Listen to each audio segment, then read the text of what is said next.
Thank you, Mr. Speaker. Earlier this month, Youth with a Mission, or YWAM, and the rest of the nation grieved over the tragic Colorado shootings that resulted in the death and injuries of YWAM staff and former students. Our deepest sympathy goes out to the family and friends affected by this terrible tragedy. I rise to honor and encourage YWAM as an international ministry whose largest North American training facility is located in my district at Garden Valley, Texas, where I visited numerous times. YWAM trains Christians of many denominations and ages with their express purpose being to know God and to make Him known in obedience to the Great Commission, which says they were to go into all the world and preach the good news to all creation. YWAM currently operates in more than 1,000 locations in over 149 countries with a staff of nearly 16,000.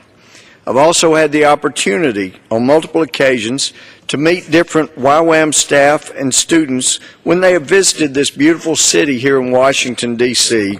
before embarking on short-term mission trips.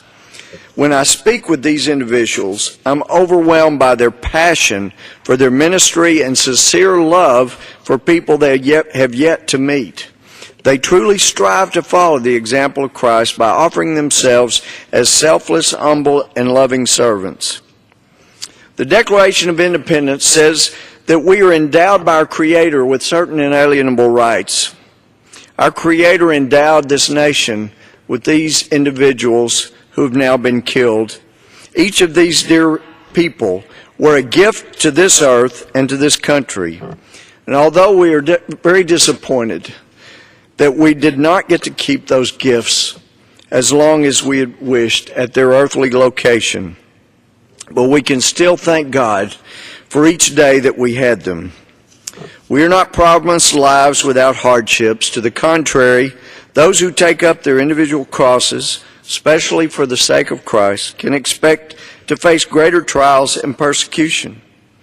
For this nation's entire history, until now, Christians have had a place, a country, where they were not persecuted. But that unique time is changing. In this day of political correctness, often Christians are the only groups it is acceptable to verbally assault. The Apostle Paul reminds us that we should consider everything a loss, including our own lives, compared to the surpassing greatness of knowing Christ. Therefore, Mr. Speaker, I want to encourage the staff and students at YWAM during this difficult time.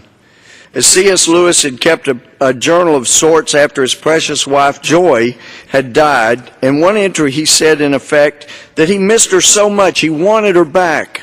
But he realized how very selfish that was. His wife was in heaven. She was in paradise. It was not in her interest to return to a land of tears from a land where there is no sorrow. Lewis went on to say that we are told Stephen was the first martyr. But he said, as I think about it, didn't Lazarus get the far rawer deal? If you review the Bible looking for quotes from Lazarus after he was brought back from the dead, you will not find them. I bet he was not a happy camper. In any event, we can look forward to the day when we can be reunited with these friends from YWAM. But may those at YWAM find strength and encouragement from friends, from each other, and from these words. May God bless those at YWAM, and may He continue to shine His face upon them. Mr. Speaker, I yield back. Gentleman yields back.